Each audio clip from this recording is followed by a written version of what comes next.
Alors, je vous garantis qu'il y a des moments où il le faut, hein, parce que depuis que nous sommes entrés en campagne vraiment ouvertement, c'est-à-dire depuis le mois de juin de l'année 2018, on a pris des coups de tous les côtés. Et la capacité de résistance que le mouvement, en tant que réalité de masse, constatable dans des enquêtes d'opinion plus ou moins discutables, ce socle-là, il n'existe que parce que les gens qui nous entourent et qui nous accompagnent sont d'un haut niveau de réflexion, de compréhension, et que cette affaire de France Insoumise, c'est la leur, quoi, c'est leur propriété.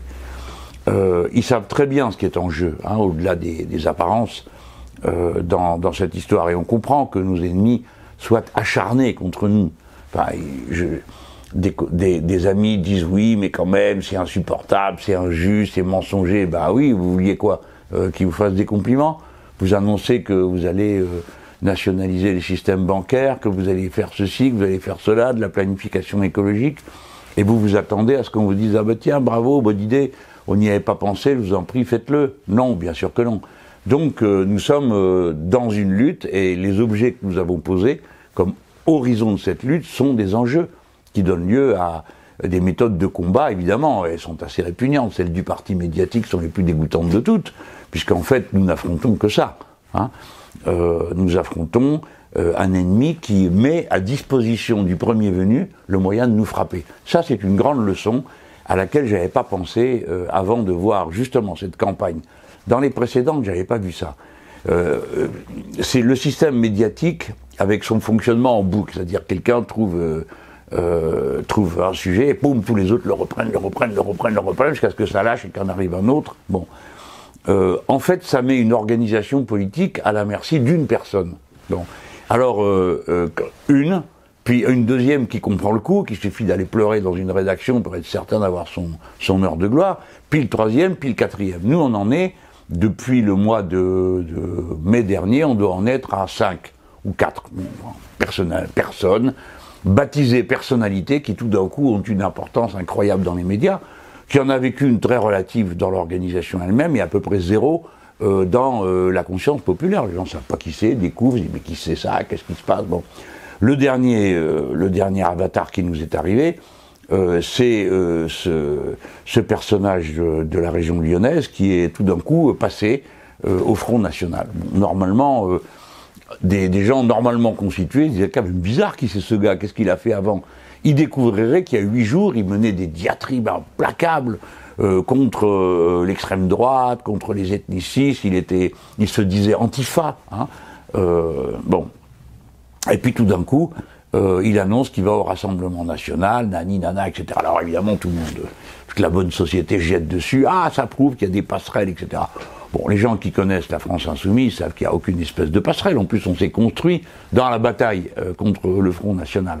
Bon, alors, au motif que nous sommes républicains, au motif que nous n'avons jamais confondu nation et nationalisme, que nous défendons le peuple, enfin, vous connaissez tout ça, évidemment, il y a à la fois une certaine opinion bien pensante et des ennemis féroces qui se jettent dessus. Et qui inventent des passerelles, bien sûr, pour nous flétrir. Mais tout ça, ça part d'une personne. Et ce qu'il y a de constant dans ce genre d'attaque, c'est que jamais le système ne s'intéresse à savoir qui est cette personne et pourquoi, tout d'un coup, elle exprime un point de vue pareil. Alors bon, après, on laisse le temps passer, et puis il faudra qu'on sache. Évidemment, sur le moment, ça fait mal, et ça permet aux habituels fatigués qui travaillent, qui font du journalisme en chambre, de disserter comme ça, à perte de vue, sur les votes des uns et des autres. Bon, je pense que tout le monde arrive à comprendre ça, et tout le monde arrive à comprendre la volonté de nuire qui anime ceux qui se jettent comme des mouches sur le miel, sur ce genre d'affaires pour gloser dessus. Mais quand même, sur le plan tactique et stratégique, c'est intéressant de voir la méthode. Il faudra peut-être qu'on y pense nous aussi, parce que clairement, on s'est fait coller des sous-marins dans nos rangs, comme c'est facile, hein, à la France Insoumise, tout le monde arrive, si vous êtes sympa, si vous voulez bosser, moi je dis toujours oui quand on me demande mon avis, ce qui n'est pas toujours le cas, pour ceci, pour cela, voilà. Bon, donc après, il vous suffit de faire un beau drapé, de dire comment c'est horrible, c'est la dictature, et puis moi je pense que ceci, et moi je pense que cela. Là, ce que ça a donné, ça a été essentiellement un coup de main au Front National, au Rassemblement National, extraordinaire, qui a été donné par le système médiatique. Hein. Pourquoi? Ben parce que, premièrement, nous, on passe notre temps à répondre à ça, au lieu d'expliquer nos positions. Deuxièmement, les initiatives qu'on prend, elles passent sous les radars. Et troisièmement, parce que les médias mettent en scène un Gugus qui vient dire que la meilleure manière de faire barrage à Macron, c'est de voter pour le Front National. Et il lui donne la parole, et il lui redonne la parole, et le gars il répète ça sur tous les tons. Donc c'est de la propagande pour le Front National. Alors on pourrait se dire, mais ils le font exprès. Non, on va pas dire ça, parce que ça provoquerait à nouveau des histoires. Donc on va dire que c'est pas malin, c'est tout ce qu'on a à dire. Mais surtout le grand stratège de l'Élysée qui invente des coups pareils ou qui les trouve sympathiques, qui se fourre le doigt dans l'œil jusqu'au coude. Hein, parce que de cette manière-là, ça remplume le Front National, parce que des tas de gens qui se posent des questions disent « Ah ben si ce garçon-là, il a l'air jeune et tout ça, bon ben j'y avais pas pensé, peut-être qu'il a raison ». C'est de la propagande pure et simple qui est faite pour le Front National, voilà, c'est tout. Alors, bon, ne parlons pas de la responsabilité morale de ceux qui font ça, ils n'en ont aucune, mais de temps à autre, quand même, il faut dire qu'il y a des moments plus sympas. L'autre soir, j'ai vu c'était sur CNews, Dacier, tout d'un coup, qui est en face de l'Olibrius lyonnais, là, et lui dit « Oh, ça sent le soufre, votre histoire, là, c'est pas clair. Vous vous apercevez de tout ça 12 jours avant le vote ?» Bon, donc c'est la première fois qu'on entendait quelqu'un se comporter intellectuellement, normalement. Je veux dire, là, monsieur Dacier, il prend parti pour rien ni pour personne, il pose juste une question que n'importe qui devrait se poser, mais certainement pas tous ceux qui ont saisi cette occasion pour faire de la propagande pour le Front National. Et c'est une propagande vicieuse, parce que elle s'adresse aux insoumis en disant il y a tant d'insoumis qui pourraient voter Front National, etc.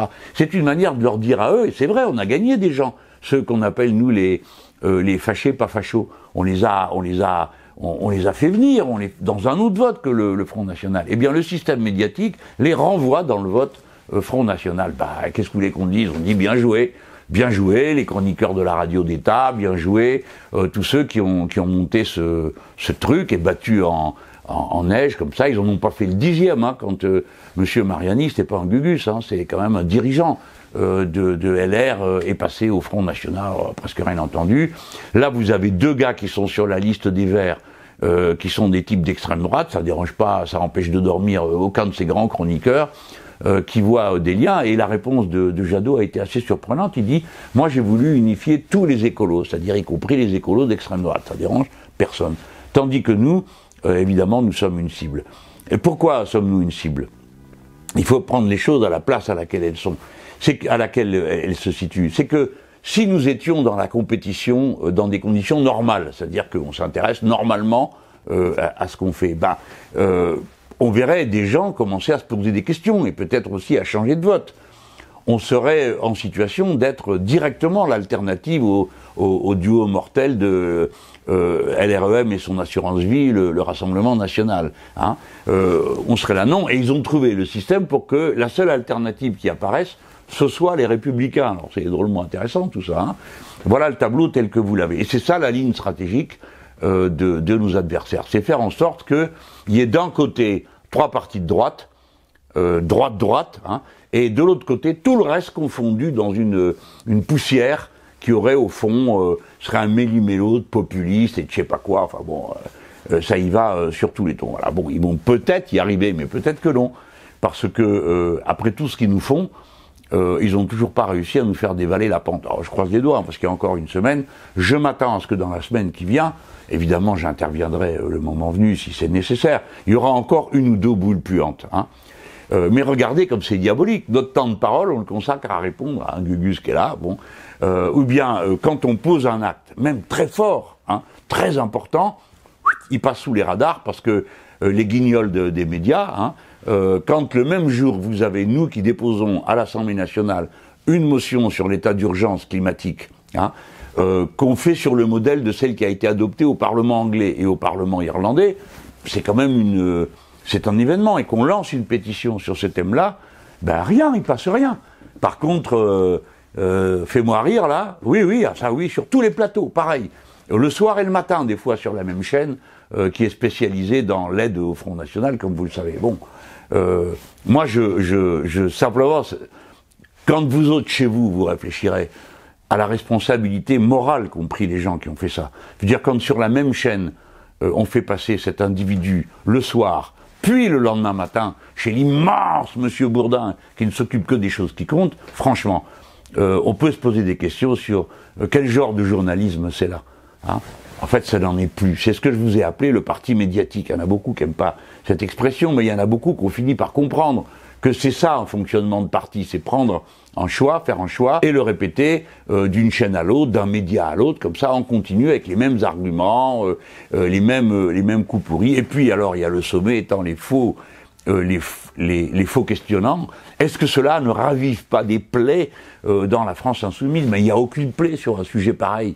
Tout le monde à la France insoumise est à distance du Front National, à l'exception de quelques personnes qui ont peut-être espéré que ça change et qui constatent que ça change pas. Et que nous sommes et nous serons, pour des raisons philosophiques, politiques, économiques, sociales, environnementales, nous sommes à l'opposé du Front National, mais pas que du Front National, nous sommes aussi de la République en marche, et nous sommes aussi, dans une autre mesure, avec les Républicains. Bon, je sais que d'avoir vu ça, pour ceux qui regardent, hein, parce qu'on n'est pas obligé de regarder la télé, ça a pu, ici, là, démoraliser, pas ébranler les convictions des gens, ça n'arrive pas. Mais ça dégoûte, ça démoralise, on se dit, ah bon sang, ça va être dur parce que ça va en convaincre d'autres de pas voter, bon.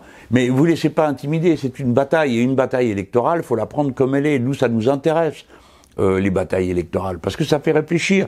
Bien sûr que vous avez des faibles qui vont s'affaiblir, mais tous les autres se renforcent dans cette affaire. Moi, je trouve que nous sommes une formidable équipe, parce que dans tout le pays, tous les soirs, il y a plusieurs dizaines de réunions, et partout, il y a du monde, des gens qui viennent, qui se regroupent, qui se donnent la main, et tout ça, ça joue un rôle décisif. Moi, hier, j'étais à Rouen. Bon, on était nombreux, déterminés, et pourtant, c'est long, hein, parce qu'on était 3 à parler, mais les gens étaient contents, parce que cette ambiance magique de militants, bon. Et puis, en cours de route, on n'a pas trébuché une seule fois. Regardez, quand on a fait l'emprunt populaire, on a ramassé les 2 millions dont on avait besoin.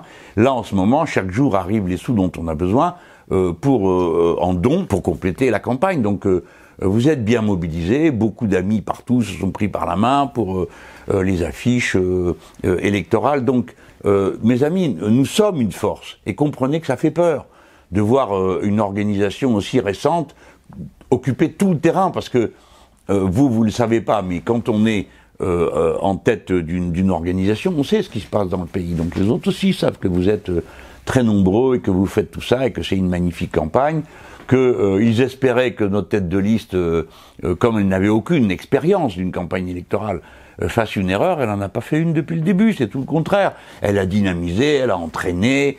Ils espéraient que peut-être il y aurait des divisions entre les responsables du mouvement. Aucune, rien. C'est une vraie équipe, avec des gens qui se serrent les coudes, et qui s'entraident dans la bataille électorale. Donc tout ça est formidable. Bon, alors faut pas non plus sombrer dans l'euphorie, mais ça vous montre que ce qui compte dans une campagne, c'est la campagne.